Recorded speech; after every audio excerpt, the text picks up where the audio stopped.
Danny's back.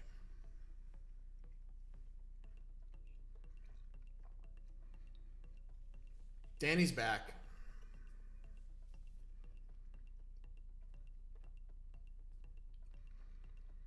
Hey, Dr. Erickson. We need to have a conversation later today about smart contracts, code snippets, and maybe stablecoins. I think we're going to have a chance to talk about that a little bit today on the live stream. And if you guys are in the chat on the live stream, know that whatever you say about the ideas about smart contracts, code snippets, and stablecoins will probably be discussed by the doctor and I.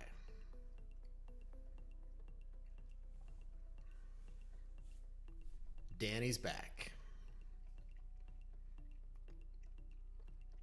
He said, "Oh yeah, man, I'm looking forward to the live stream today." He sent me a chat in Slack. I said, "Well, that makes one of us." Because I was up. I woke up at 10:30 last night. And I posted at 12:30 and said, you know, this is about the time where you have to decide whether your day is starting or you try to go back to sleep. Well, I went back to sleep, and then I woke up, looked at the clock, and said, oh crap, live stream.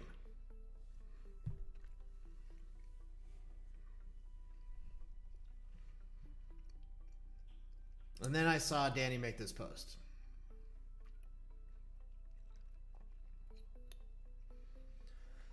The first 12 people to watch today's live stream and are in YouTube chat are going to appear in a personalized NFT with your faces on the Last Supper painting.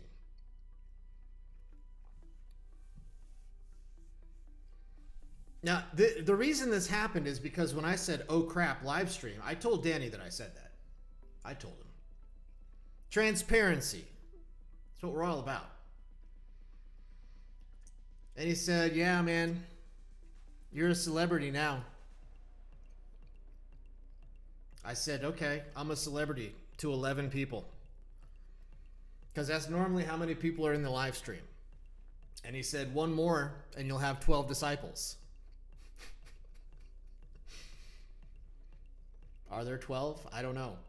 But what I do know, and what he references in this post, is if there are 12 disciples, one of them must be Judas, the traitor. Who will it be? He says maybe they're a traitor, not a traitor.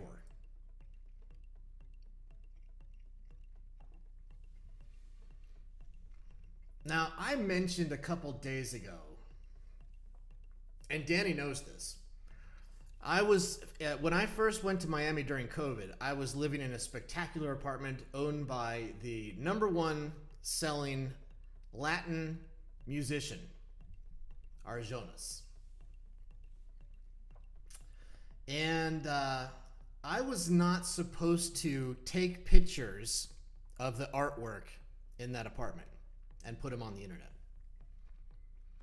But I forgot about that. And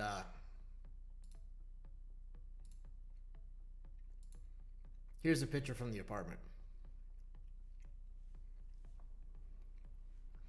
Now, what this is the Last Supper. Caribbean version. Miami version.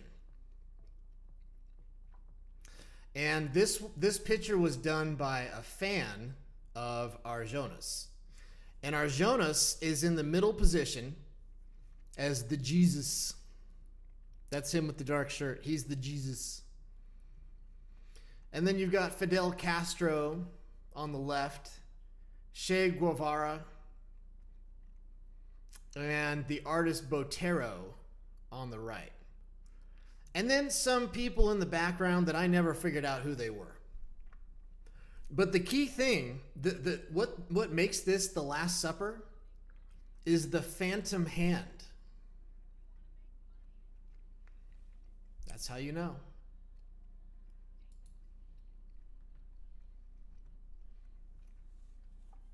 Yeah, SJHW, I don't know. Is Fidel the traitor? I don't know. I guess I'm not deep enough into Caribbean culture to know how to interpret that. Now, the other thing about Danny is that tomorrow's the 11th. Tomorrow's 11/11. You guys know. He had to rush back from the Riviera to get home in time for 11/11, which is not only his magic number, it is also the day that Tangled Tournament 4 kicks off.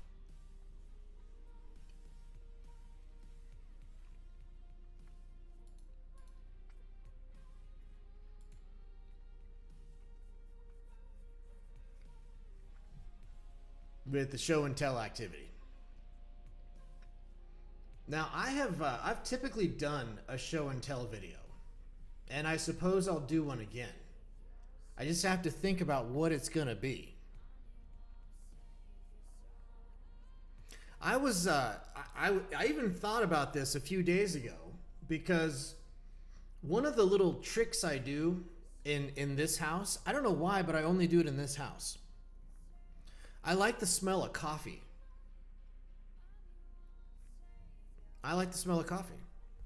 So what I do is I buy a huge bag of coffee beans, and I grind them up in a machine, and then I fill little cups with the fresh coffee grinds, like 10 cups, and then I just place them around the house. I was thinking maybe that's a show and tell. I make my house smell like coffee. I mean, there's not much of a trick to it, but it'd be a short video. Let's see. How many people are in chat right now?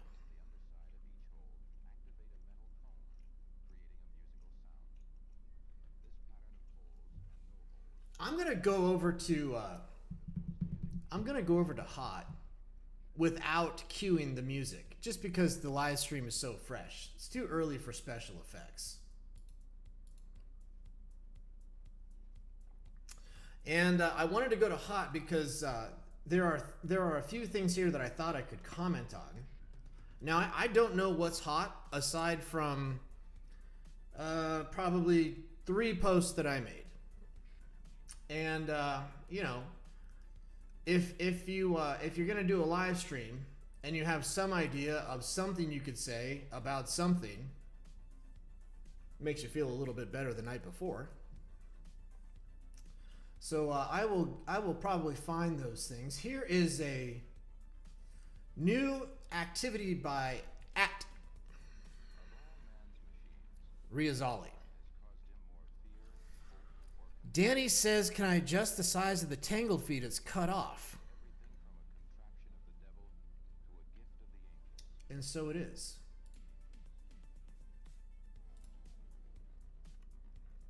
I'll tell you what, guys, with OBS, if it's not one thing, it's something else every single day. Now, the way I just fixed that is I expanded the left navigation menu. That's what I had to do to push it over. Then I had to reload the page so that it had those dimensions. Pretty awesome.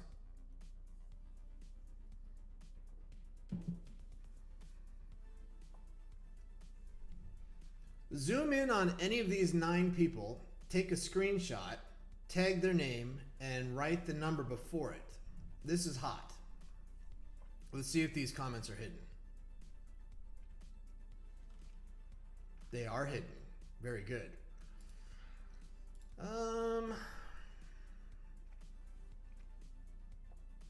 I know 2. I think I can guess 3. I know 5. I know 7. I'd have to guess 8. And I don't know 9.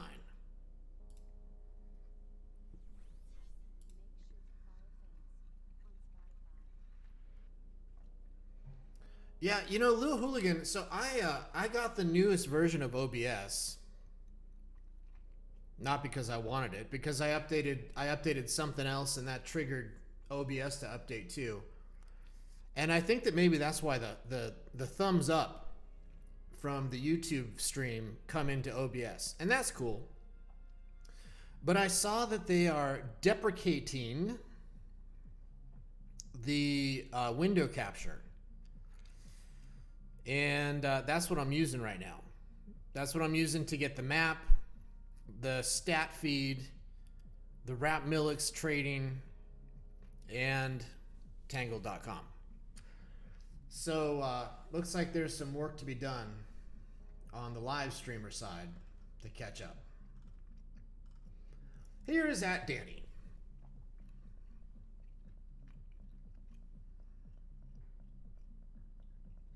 You know, we can do a wheel spin too, if we get 12 people in the chat.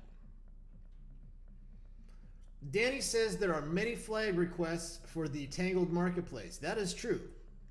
Comment below what country badge you want to see that are not currently available.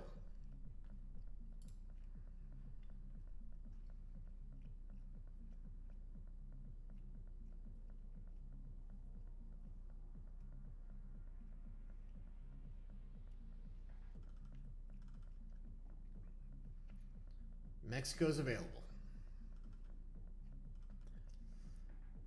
Elner by Ramov, 1983, who meh me every single day, says, "Oh, finally, thanks.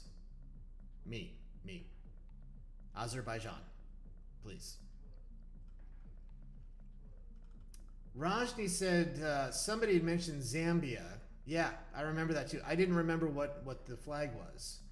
Montenegro. I think Pepe Machete was in Montenegro this year. Cameroon, we don't have that. Do we have that one? And Bora Urgel is supporting Elber A. Ramov, meh, for Azerbaijan. Okay.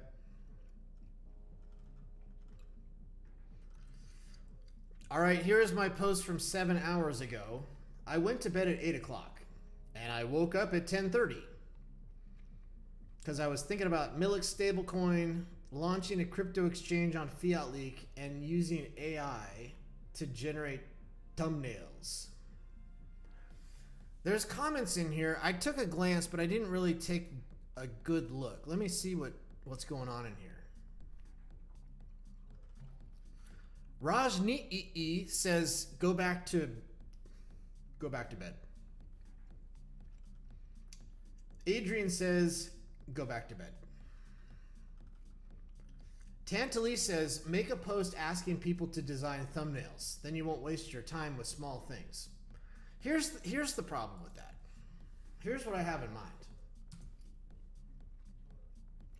I'm going to go to, I have mentioned this person before. I'm going to go to Mitch Ray on YouTube.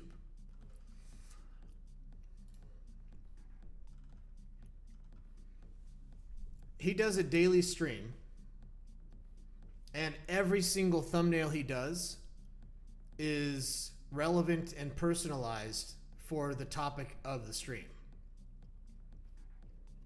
That's what I have in mind. And if I could figure out, maybe I need to book a session with G/AI artists to figure out how to write prompts and use a tool that doesn't require Discord, that can generate AI images based on not much work, then that's what I'd want to do. If it takes me 5 minutes a day, then maybe I'd do that. Now, I think Mitch Ray has somebody that does these for him right before the live stream. And that's a complication I don't need. So that's my thought on that, @Tantelli. Or Urgel says go back to sleep. Okay, now here comes Aerosol.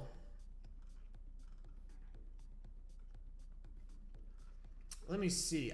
I'll talk about the stablecoin if you guys are interested. Maybe I'll do that in a second. What does he say?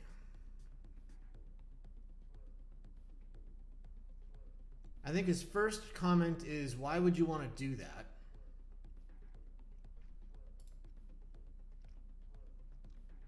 What is this?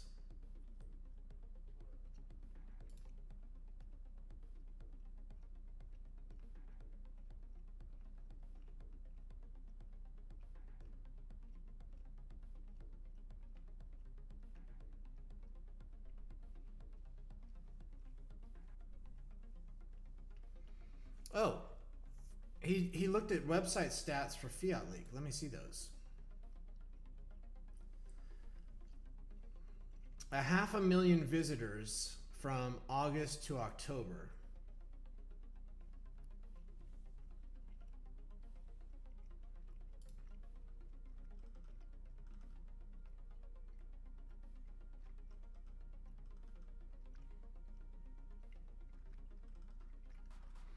Okay, so I guess I'll just talk about stablecoin. He raises a good question. Why would you do it? And he's right that I do like to think about big projects more than small projects. And I think that smart contracts on the Millix network is a big project. Code snippets as well. So when I say, in Millix, you can store NFTs on the DAG. And you can also, within the browser, you can send messages, encrypted messages from one browser to another browser. And they can be signed and authenticated. So I could send a message from pricegibbons.com or tangle.com, and you would know that it's absolutely real. So we're already storing data on the DAG. Now, it would be no work at all to allow anybody to store code. It's just text. You could store code in a transaction on the Millix network. And then you could have, anybody could run the code using a virtual machine built into the browser. And that would be a step towards using the Millix network and the Tangle browser for cloud computing.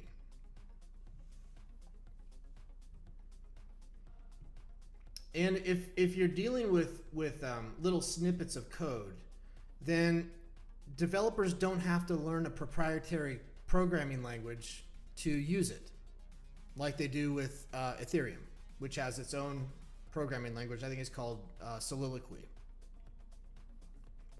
So that's a big idea. It's a small amount of work and it's a big idea.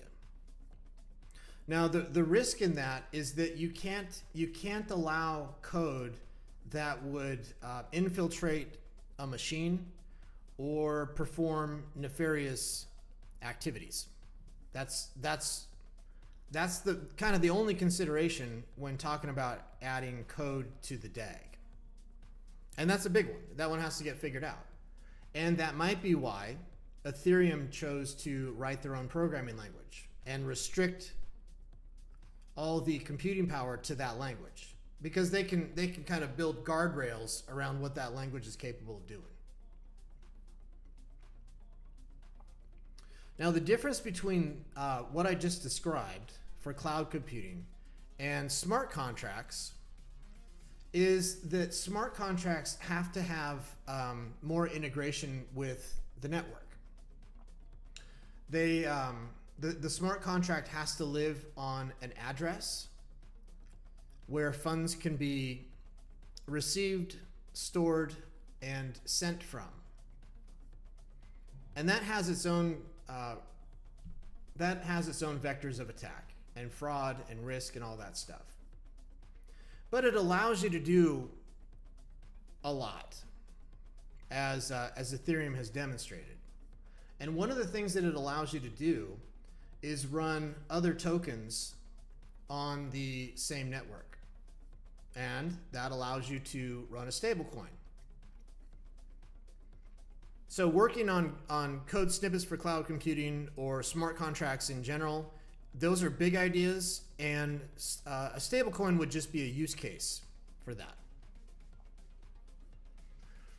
Now, why would you do it? Why would you do a stablecoin?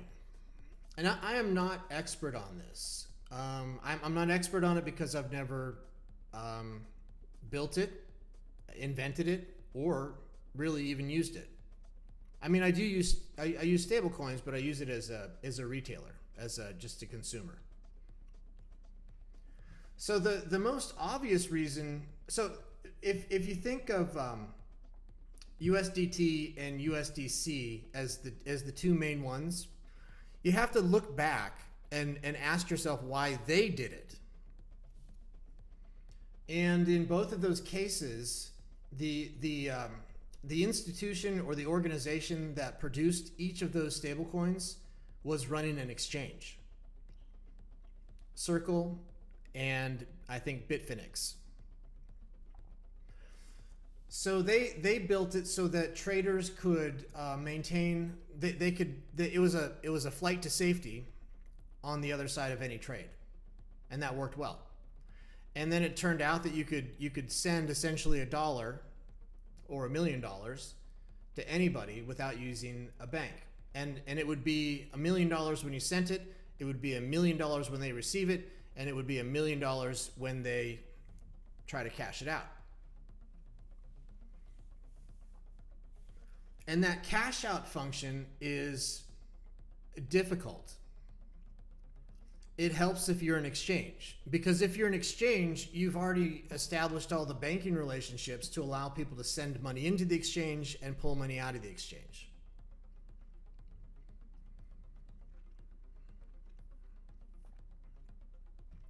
And there are complications with that. More complications than I may have appetite to try to handle. Because in the case of Tether, USDT, they had banking problems. They had banking accounts that were seized or shut down, I think in Panama. So they were having to move the money to countries whose laws would accept those types of bank accounts to exist. And the further you go down that path, the less certainty you have that the bank account's still going to be there tomorrow. So that's an issue.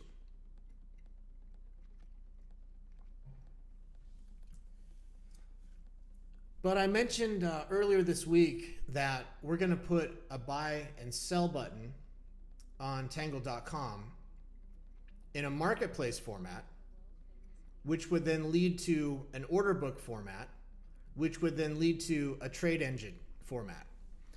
And I think that I don't know if I'd want to build that trade engine on Tangle.com. I think I'd probably want to build it on FiatLeak.com. I think that there's traffic, right? There's users there. I think that that FiatLeak.com could become an exchange, and then you have a reason to want a stablecoin. And a stablecoin on the Milix network would be superior, in my mind, to a stablecoin on the Ethereum network, just because of the speed, the scale, and the fees. So that could be interesting. So there's some reasons why you do a stablecoin. There's another reason why you do it. I mean, there's a really obvious reason why you do it. I won't look, but what is the market cap of Tether, and what is the market cap of USDC? Maybe somebody in the chat can look. It could be 50 billion. It could be 100 billion. It's a big number. And the business model for operating a stablecoin is for profit. It's a profitable business. Because in the case, let's say Tether has, and I'll just use 100 billion because it's an easier number to deal with. So Tether would have received and are in possession of, you assume, $100 billion. And they owe that $100 billion back to someone.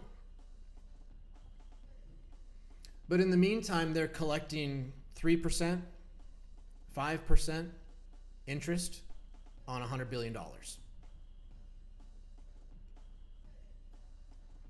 That's $500 million a year on $100 billion. Okay, that's why you do it. And they have to be responsible in how they allocate it. They have to keep. And in the case of Tether, I don't think they're not regulated to do this, but I think that USDC is in some way more regulated. But they have to be responsible about how the 100 billion is allocated. Some of it's in cash, and some of it is in, I believe, treasury bonds, which are considered to be the most liquid and safest financial instrument on planet Earth. And I think that they probably are putting money into treasuries to get yield, to cover their operating cost, to have some profit.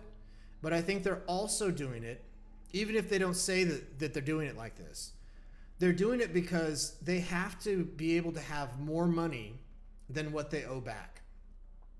They have to have a cushion. Because if the bank in Panama seizes an account with $100 million on it, that $100 million has to be replaced from somewhere. Okay? So those are some thoughts about stablecoin on Millix. And Octo suggested that it's MLXS. It could be.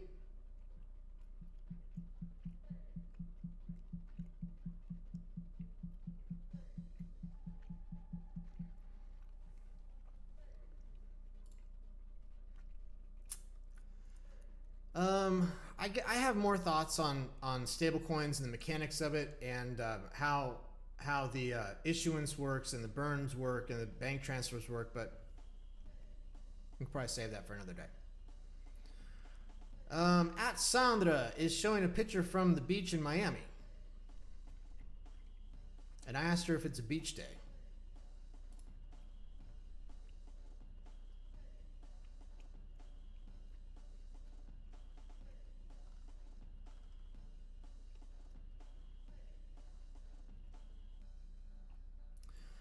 Danny's complaining about how warm it is in Miami compared to Italy. He might be right. I don't know. I'm not there. But Sandra says, don't complain. It's perfect. And Sandra says it's a beach day. So maybe she's going to be heading down to the beach.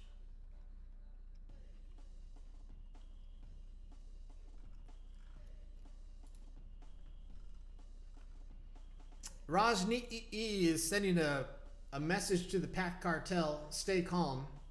I don't know what he's saying. There was some buzz going around when I woke up, but I didn't look into it. I think Danny did.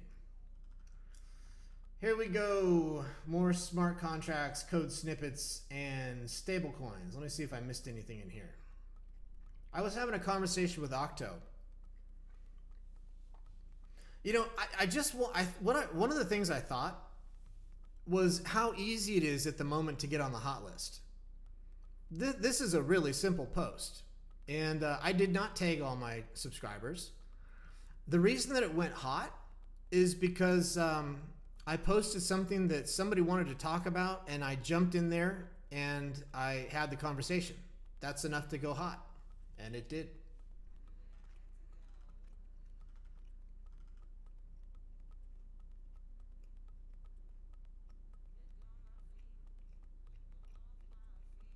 Yeah, Octo, you guys can go over and read this, but Octo is, so there are two types of stablecoins that have existed in the past, in my mind. There are stablecoins that are backed by fiat, and there are stablecoins that are backed by algorithm. And the stablecoins backed by algorithm have a bad track record. Okay, that is a model that has not been figured out yet, and I'm not going to be the guy to try to figure it out. So, I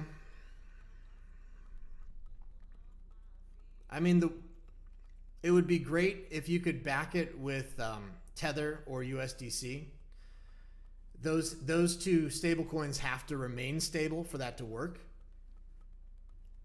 and that is counterparty risk on our side. It is less risk. It seems more obvious that you back it with dollars, but I mentioned that the bank accounts could be shut down if you don't behave yourself, and those bank accounts then become counterparty risk. So there's some things to figure out. Joseph Doyle says it's a cool live stream, and that's good to hear because I've been rambling about stuff that most people probably don't care about for 20 minutes.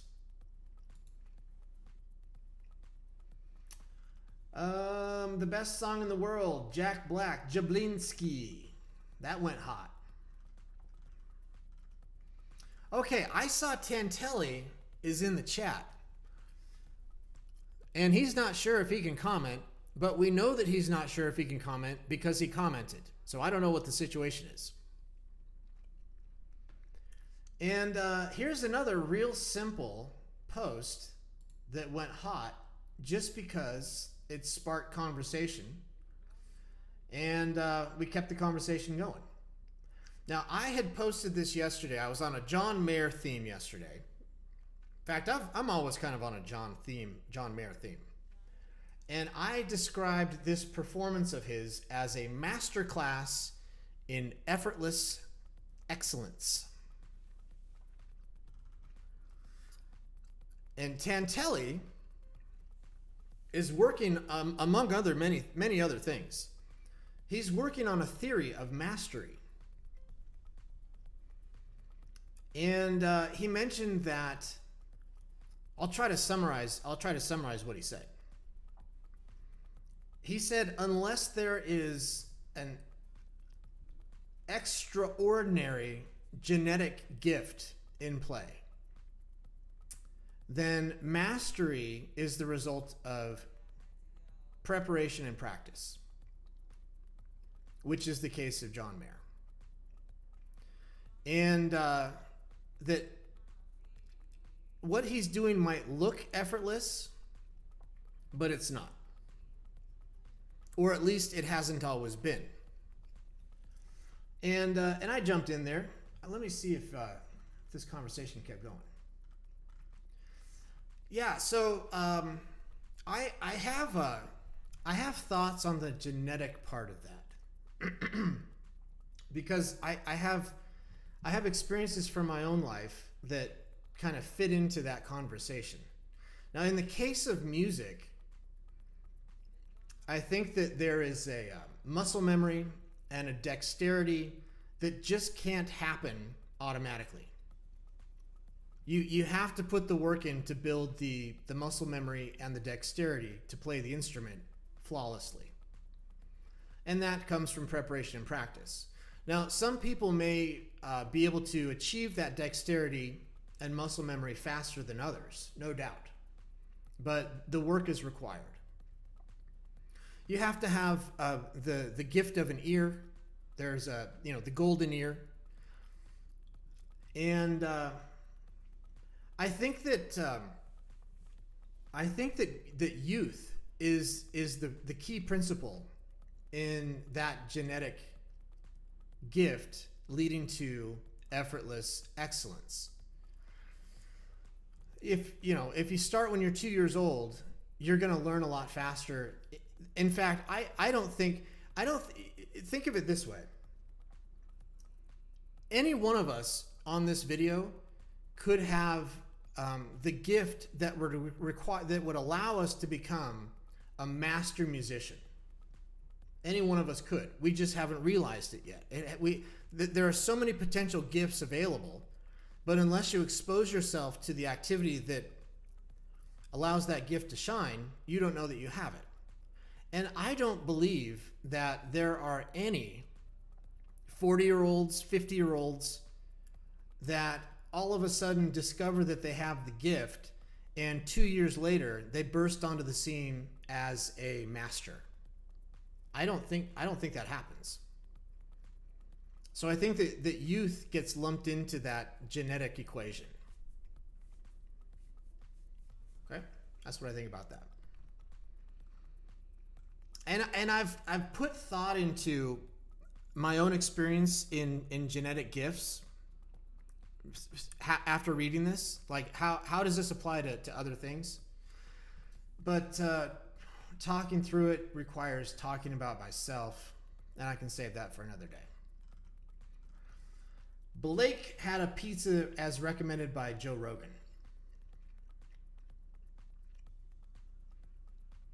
Which he says was really good. And it's pineapple and anchovies. Let me see what's going on in the chat. Hey, Danny, maybe you can take a roll call in the chat. We can get some names and we can get to a wheel spin. And we can also see if we've crossed the line of the Last Supper.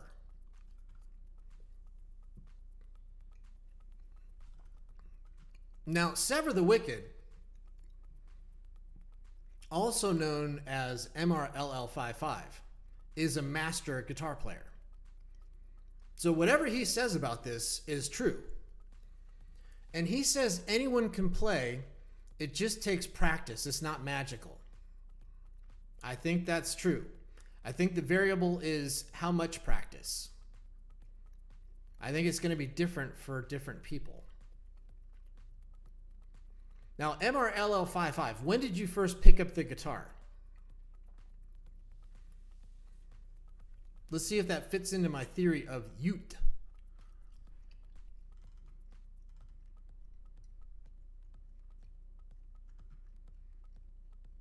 Bura Urgel is posting to the, I suppose, the Turk audience. And he says, Merhaba Tanglers. And he's hot. So hot. And Salsa Reina is posting for the Spanish-speaking Tanglers, and that's hot. So MRLL55 says 14. I would say that that is near the upper limit. I would say that, I'd say 19. 19, I would think that's the upper limit.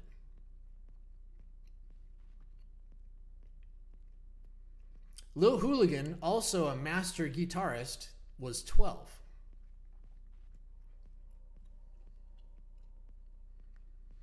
So I'm trying to think, what was I doing at 12 or 14?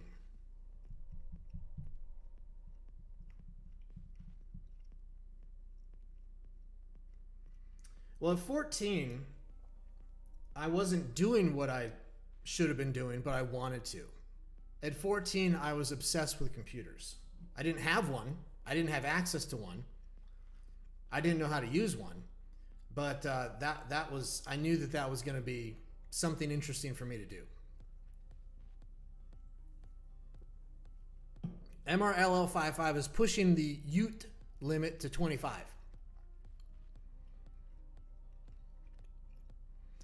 I think it's the difference between Tiger Woods,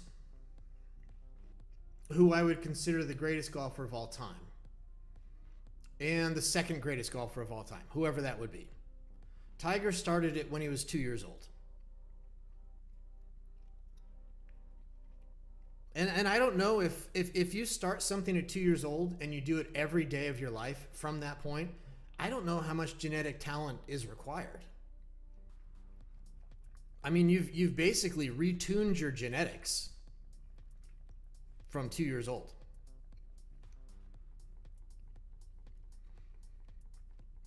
Dr. Braden, MD, says there are physiological reasons. You can't be a world-class fencer or violinist if you start after 12.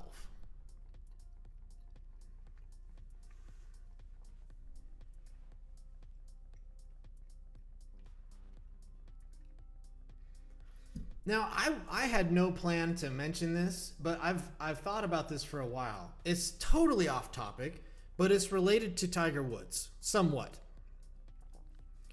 I spend a lot of time on Reddit reading through the comments. And a common theme when the topic of wealth inequality comes up, and in particular, how much a CEO gets paid relative to the other employees, there's a common view on Reddit, which is that the CEO makes 10,000 times more than the average employee in the company, but that's not justified because the CEO does not work 10,000 times as hard. Now, I won't put any judgment on that, but I have a metaphor to consider. And I'm going to make things up to explain this thought. I think you could look at somebody like Lionel Messi, La Pulga. And you could look at what his salary is. This works really well. This metaphor works really well with professional athletes. You could look at what his salary is and see how many times greater it is than the average salary in that same league.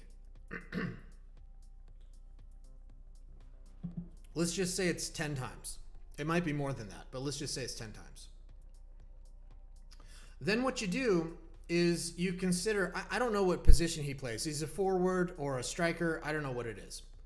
But you ask yourself, statistically, what are the important things for that position to do to be considered great? And you compare his statistics to the average for that position in that league. It's not going to match the multiple difference in the salary. And the reason for that is, so he might be 5% better statistically, but he's paid 10 times more. The reason for that is that the value of excellence is not linear. It's exponential. Because if you are the most talented person in a field, it's only you. It's one person. And the difference that can make is greater than the difference between the number one person and the number two person. The impact is greater, and that impact is represented in the compensation. So you can't look at the difference between a CEO pay and the average employee pay and say it's 10,000 times more and they don't work 10,000 times harder. It doesn't work like that. There's a premium for excellence. And that is my thought about wealth inequality for today as it pertains to CEO pay. And by the way, if any of you wonder how much I earn a year, like what my income is, I'll tell you what it is right now. -1 million. That's the difference between me and the average team member in 404 Publishing. -1 million. Adrian is now yesterday he was sending roses to someone special in India, and today he's sending an angel figurine. Okay, do we have a roll call in the chat? SJHW says nurture versus nature. The great question.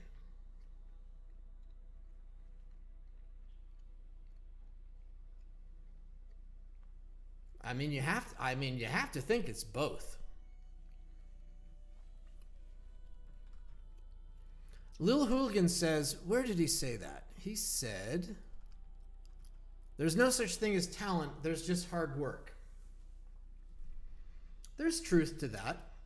The ability to do hard work consistently and with focus is a talent.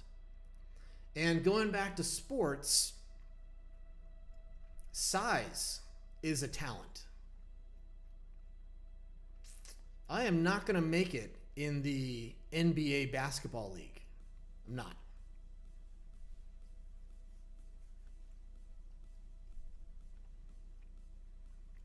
Speed is also a talent. Speed cannot be taught.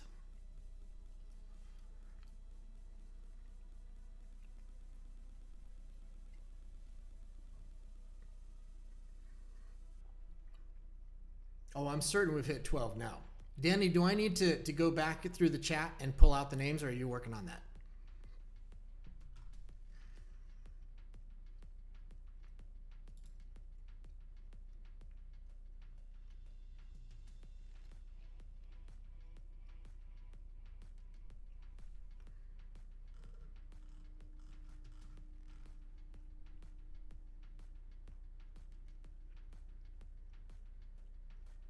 Look, there's MRLO55 right there on the top earners list. He's not where he wants to be on the top earners list, but just getting on the list is good. Sajad is there, barely. Mapperton Live. Those videos are cool. It's an American woman who married into nobility. I guess that's the word you would use, nobility, in England. And as a result of that, found herself living in a large manor, a country estate, and doing videos about what that means. What's interesting about it, what's difficult about it. Those are cool videos. Lil Hooligan says he loves those videos. There's Octo, Nico Diego, Shazil, Ligar, Tantelli. Tantelli, when is the next AMA coming out? That's what we want to know. That is a fast pass to the top of hot. GAC26 is a top earner. He puts the work in. Pizza Boy Blake is a top earner. Elner by Ramov, 1980 Meh, is a top earner today. Geo MC57, he could be there as a result of passive income. We don't know. Rusalisi. Mohammed Arif Mahar, Metal Pack. Trivia and Riddles. You know, it's about time, G/Trivia and Riddles, to get a profile picture. Because you're putting in the work in every other way but that. And there is a welcome home for Danny. Okay, I haven't heard from Danny, so I am going to try to assemble a list of people here. Now, I might need some help from you guys to translate from a YouTube username to a Tangled username.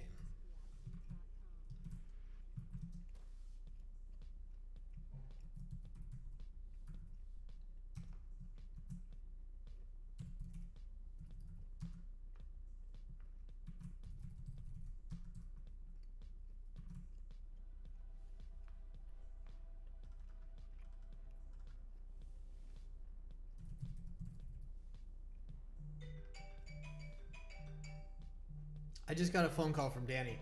He probably is telling me to look in Slack because he's already got a list. Very good. I rejected that phone call. Okay, so here's what I've got so far, as provided by Danny.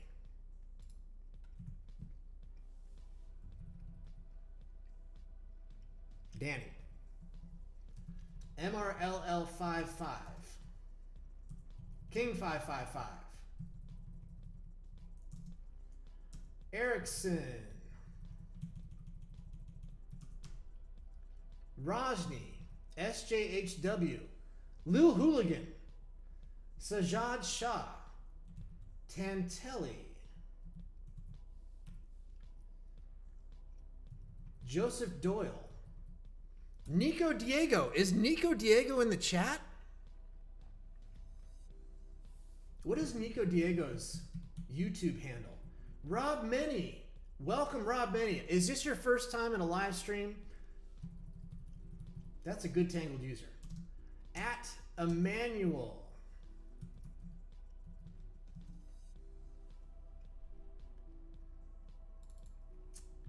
At Musinayab.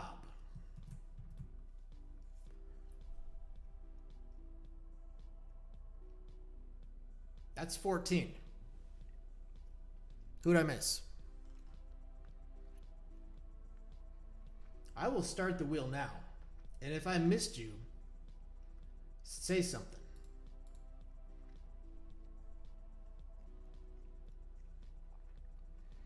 Now, I think the last time I did a wheel spin, I did use the Fibonacci sequence. And I'm going to do that again, but this time, I'm not going to start on the high side. I'm going to start on the low side. So the first spin will be the lowest, and the last spin will be the biggest.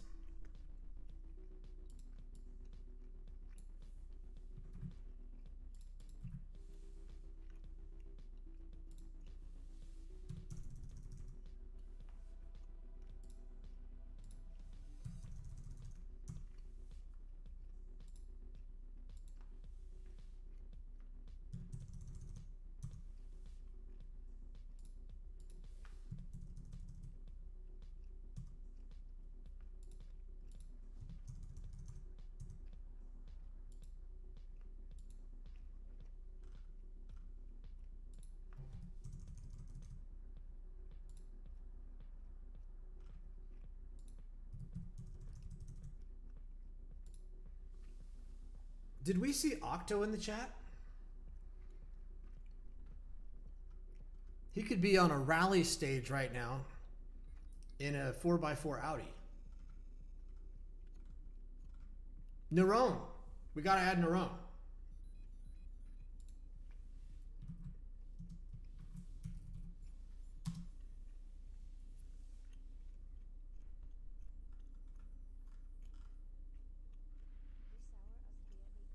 No Octo today. Yeah, he's on a rally stage. How many do I have here? 1, 2, 3, 4, 5, 6, 7. There's a big one. 8. Oh my God. Octo has pulled over in the forest in the middle of a rally stage in an Audi 4x4 and announced himself as eligible.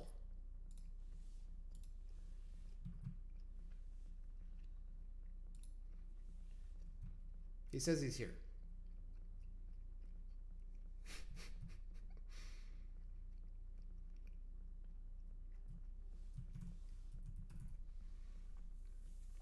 Now, is this going to be the biggest number of Milliks in a wheel spin ever? Are there going to be wheel spins in Tangle Tournament 4?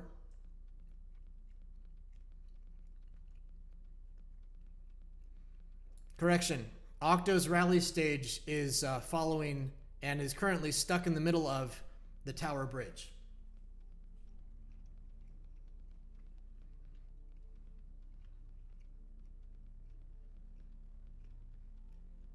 Okay. No other names? Here we go. 54 million.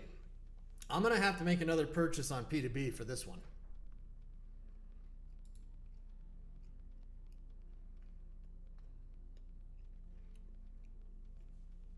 Okay, now following the principles of the Fibonacci sequence, these prizes will get bigger with almost each spin. 1, 2, 3, 4, 5, 6, 7, 8, 9, 10, 11, 12, 13, 14, 15, 16. 16 people is enough for the Last Supper, and one of you is Judas.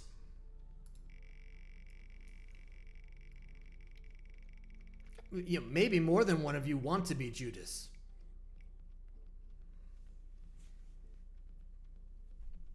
Okay. Better than nothing. 1 million. Rajni. Here comes another million.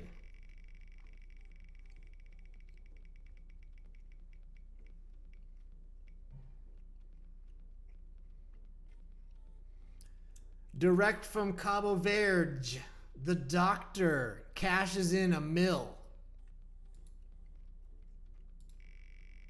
It's getting progressive. 2 million.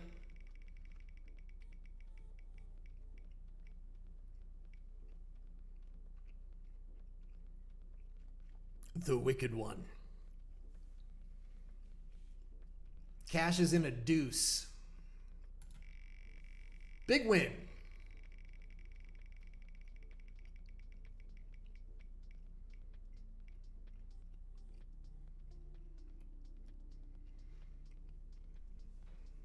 Emmanuel MD. Now, is this some sort of karma? We saw the picture of Emmanuel and Danny sipping cocktails.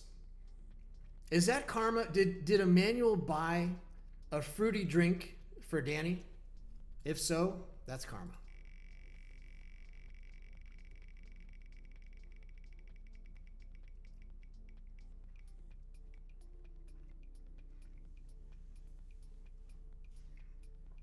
Sajad Shah with a nickel. Now this might be the only wheel spin I've ever done where you do not want your name to get hit. Not yet, at least. Please not me, please not me, please not me.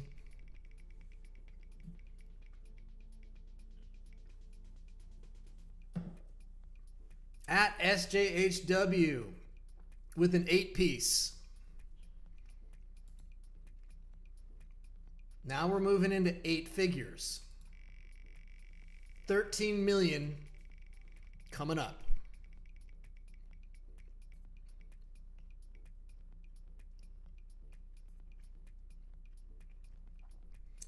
Multi-millionaire in the chat.